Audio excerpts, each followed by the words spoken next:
me get myself pulled up. I'm sorry if you're on here before I get on here. I'm pulling up Facebook so I can like, comment, and share as you should. As you should. As you should. Hello, Facebook. Oh, well, hello, YouTube. I see myself now.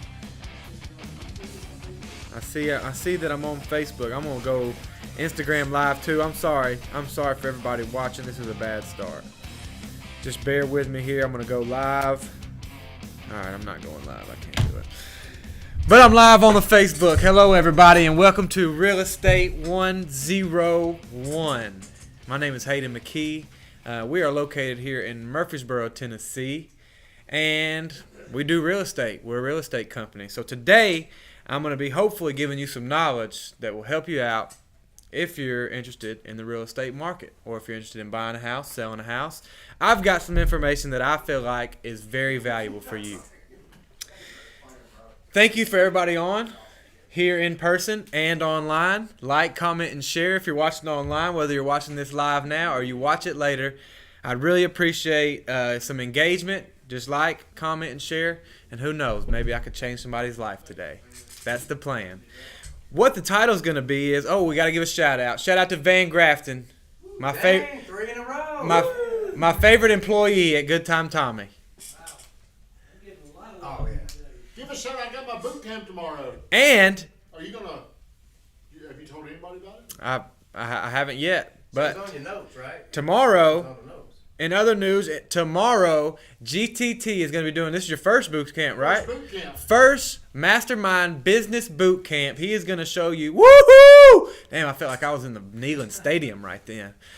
He is going to show you how to track leads, track everything in your business, how to create a prospect, right? Yeah. And also how to create a specific systems for things in your business. Is that right, GTT? Thank you very much. You're very welcome. Get to it. And now, into Real Estate 101, where I'm going to be providing you with some information that I believe will be helpful.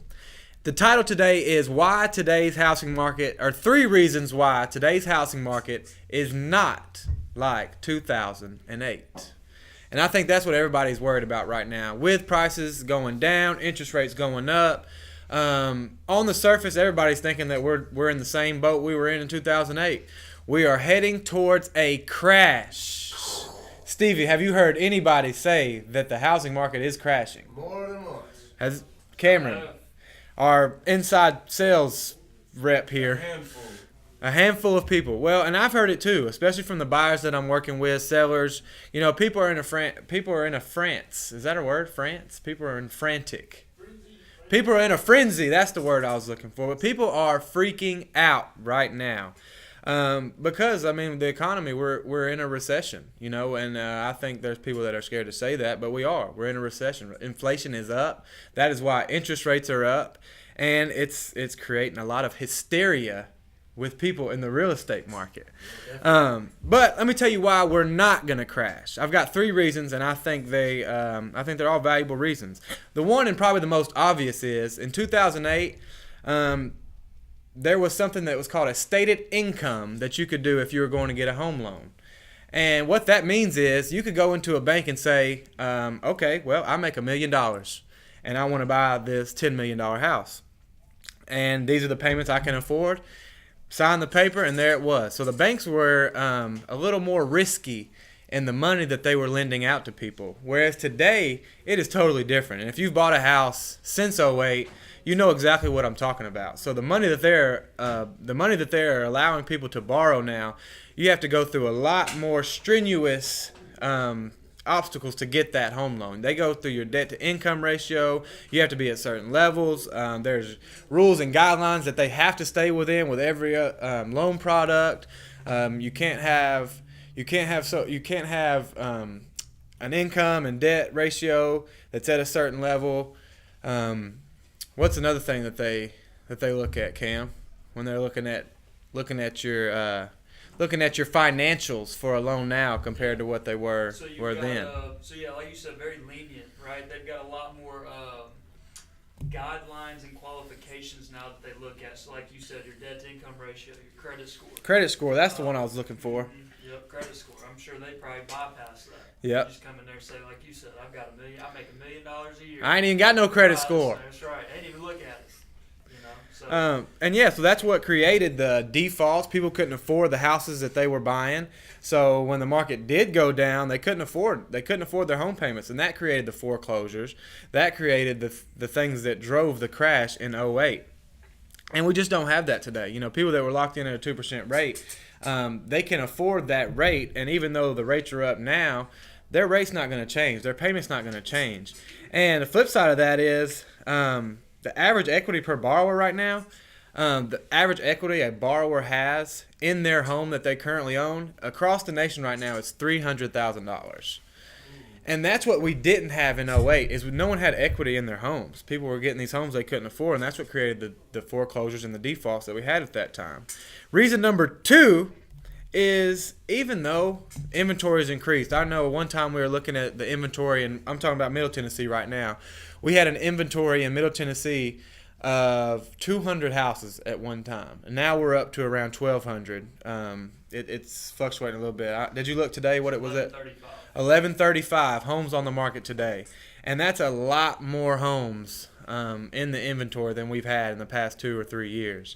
But even with that, right now, I looked it up, we're at a 3-month supply of homes. And what that means is if not another home was to sell, we've had 3 months of inventory left.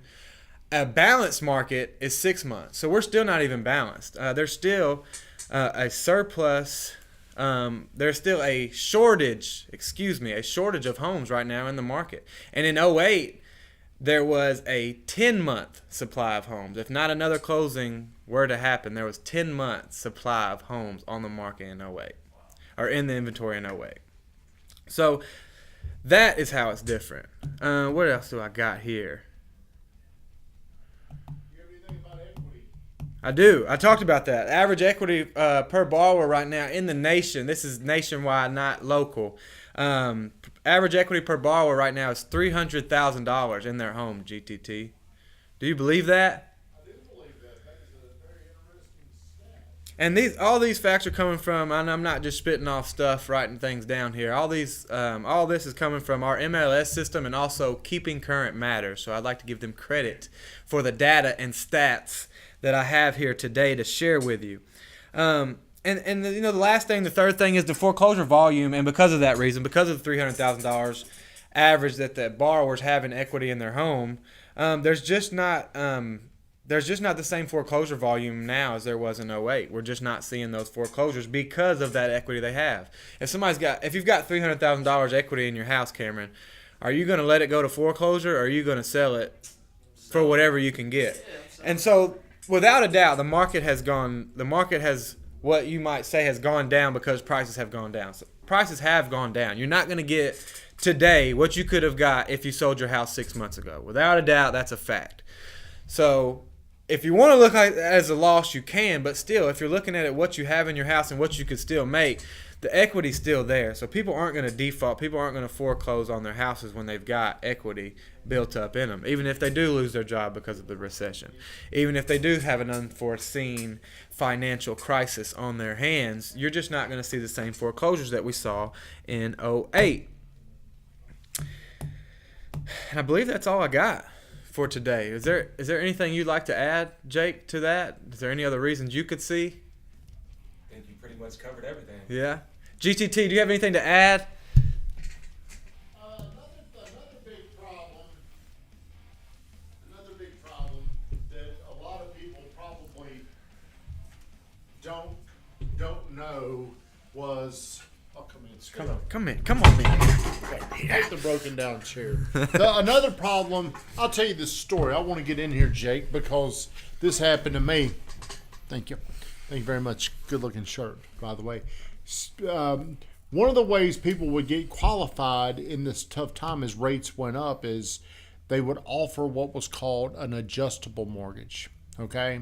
And in this adjustable rate, it might be today you're going to be at 6%, but next year it's going to go to 7%. Well, I had this house, 327 Indian Park Drive. Hello. And when I bought this home, my payment was $736. And I think I bought it in 2005.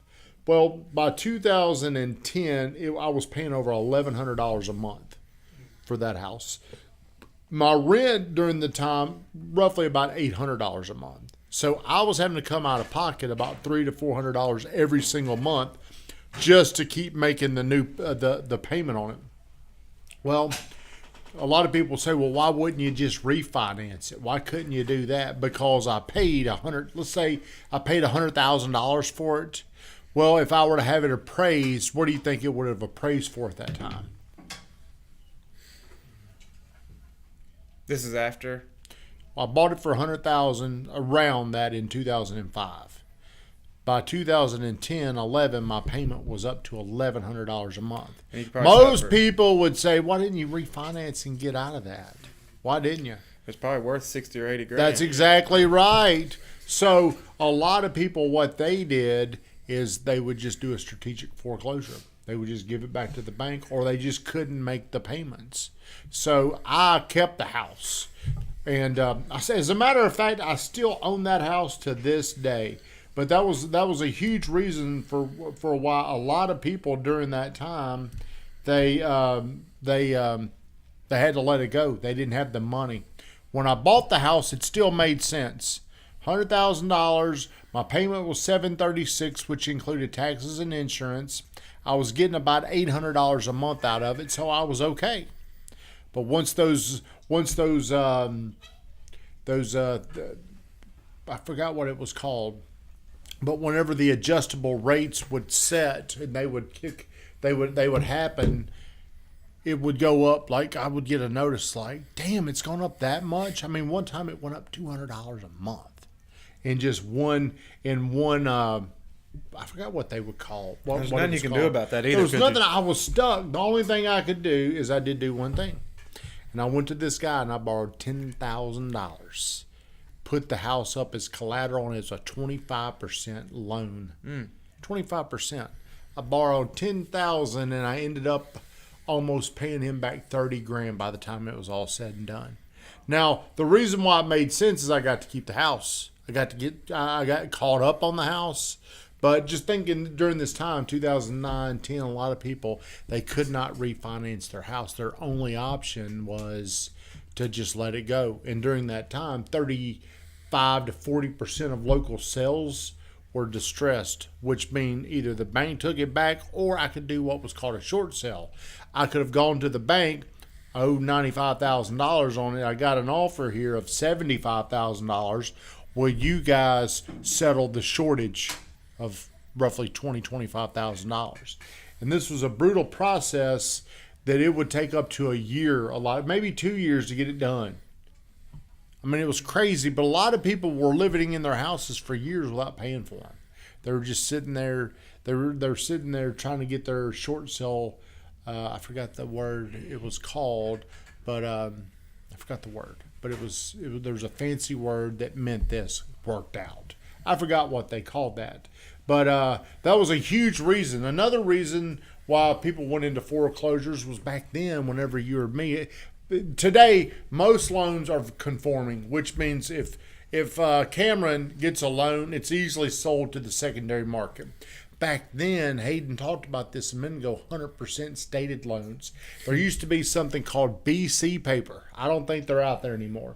And a BC meant, hey, dude, you're all right, but you ain't quite good enough. Okay? And those BC loans would come with a prepayment penalty. If you pay this bitch off early, we're going to bust that ass. And I remember one time I had a listing under contract, and there was barely enough money with the commission and what they sold it for to get out of the deal, but there's about $10,000 prepayment penalty if they sold it. And I remember calling up the bank. Now, the bank has the prepayments. The person that owns the loan, who was servicing the loan, and I called him up, and I got this little dipshit on the phone, and he was acting so cool, and I'm like, man, is there anything we can do to waive this prepayment? And he's like, no, sir, we're going to collect our money. Well, that arrogance, that's what drove a lot of those kind of banks out of business because they didn't see what was on the other side, what was coming. So it became a huge mess. 2008, what led us into this recession was defaults, real estate mortgage defaults. You understand that? That's what caused all the other problems. Now, what's really causing the problems is rates have gone up. We can control the rates. You know, if they wanted to, we could probably start driving the rates back down somehow. We could get the Fed to start buy, or the government to start buying mortgage-backed securities. If they wanted to, they could fix this one. That problem could not be fixed back then. It took 4 years to get through it. But there's still people that I talk to that I know, I like, I respect, and they're like, man, this is just like 2008 again, man. I'm seeing it. I see it coming. Well, there's one similarity. The one similarity to 2008 is how abruptly things have slowed down. Do you feel that? Yes. I mean, it's just bam, stopped. Okay? Well, we're also in the season when things get a little bit harder. Once you get on the other side of Halloween, once you get into November, things just get a lot harder because people's focus, their attention, they're looking into the holidays and they're thinking about their kids, they're thinking about their family. Whenever you're making a big purchase, you don't have enough capacity, enough bandwidth to think, well, okay, we got to buy a house and we got to do this and we got to do this. We kind of laser in on one thing that we want to do. So what most people are going to do is they're going to focus on their family. They're going to think about what's going on. Then they're going to get excited around February, around March. They get some money back. They've been cooped up. Hey, show me. You know, Jake. Show me the money. Show me the money. So people are going to get their money back, but they also, what do you look forward to in February? What is immediately in front of you in February? Valentine's Day. That's it. You get money back, okay? Once you get your money back, it's February. Most people are getting their money back in February now. In February, what are you looking forward to? Spending it? That a boy. What are you looking forward to? Spring break? Okay, maybe. What else? You don't have enough in front of you to distract you as much. When you come into January, January is like a rebirth. It's a new beginning. Most people are more inspired to be better off financially, health-wise, relationship-wise. They're inspired to do more at the beginning of the year. I'm going to get my credit right. Get my credit. I'm going to get my credit right. Okay, so now we'll have like this buyer frenzy that's going to begin in middle to late February. They got their money back. They're inspired. They want to do something. I think interest rates are going to be down. So I believe by March, things are going to look like the old normal. I'm not saying it's going to be like what we've gone through where it was just... Because now we got more inventory. The way it was the last few years, if Jake had a listing, if he had a listing, it would look like this. If he had this back deal with this dude named Cameron, I got a listing, Cameron. You got somebody that wants it? Yeah, I do. Let me get in there. Okay. Well, this guy over here, Stevie, didn't even get a chance. Damn, I'm pissed off. He's mad. He didn't even get a chance. So listings weren't even getting onto the market. We had 170 houses in January, February on the market. We need about 2,000, 2,500. Okay? So when more houses come on the market, there's going to be more options. There's going to be more availability. Then we're going to need more skill. So it's going to be a good time, I think, coming up. So it's nothing like 2008, although I will say this. It feels like 2008, but it's going to be a short-lived 2008. Damn, you're good. Thank you. Thank you. What are you doing over there? I made a video of Oh, us. thank together. you. Thank you very much. Do we have any other questions? Is anybody else on here? Oh, Remy, what's up? I didn't see you. Danny Ward, joining a little late, but I love the 101 show. Austin, thank you for getting on here. Sammy, we'll see you tomorrow. Hopefully. France is a country, LOL, but could mean the same thing. I don't know what you're talking about during that time. But if you're on here, I don't know if you're not in real estate. I don't know if you can really feel it like you can in if you're not in real estate. Things probably feel a little more normal. But if you're in real estate and you're in mortgage, I want you to think about this. Our rates have doubled this year. That means rates have gone from the threes, low threes, to into the sevens. Okay, more listings is a great thing in my opinion. Sam is our photographer. And to be honest, Sam, we really didn't need you in February, March. You know why? You know why we didn't need you, Sam? Because all we needed was that front picture. That's it. So now, Sam, there's going to be an opportunity for you to become more needed because how are homes that are being looked at by like if you're one in a bulk of 30 houses that Jake and his boyfriend are looking at. Okay, y'all getting serious now, right? You're thinking about moving in together. Well, you're looking at a house. In the old days, you had one chance. You had one shot. The old days, meaning this past year. Now, you've got options. Where does the home search begin? Online. It begins online. So it's kind of like Tinder. Are you on Tinder? No. Don't bullshit us. We can look you up. Are you on Tinder? Premium Kings. What does that mean? I got all the packages. He bro. pays Do for you really? it. You Do can get pay it free. Okay, now on your Tinder page, I bet you none of your pictures are you looking rough. No, man. I bet you none of them. I bet you every one of them been looked over. I got Sam to take them for me. Did you really? Did you? You probably would. Sam, I we want need you to to- think about. I want you to think about this. If you're trying to get laid online, you don't put shit out there that does not make you look better than what you are. Now somebody like Sam is going to be needed because Sam is probably going to make the house look better than what it looks like in real life. Excuse me. Stevie is a photographer. Could that be done? Can you make a house look better? Yep. 100%. 100%.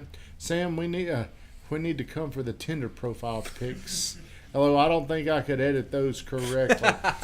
So as we get into this slower time, it's going to be, you're really going to see the people that have paid the price to improve, or you're going to see the people that were just in a false positive market where things were so easy, no skill was required. So I am looking forward to it, but there's a part of me that's really nervous about, hey, are we really ready? If I can go out there and shut us out. Hey, if you know somebody that's talking about the housing market crashing, send them this video. See ya. Thank you. Shut us down, Dean Johnson.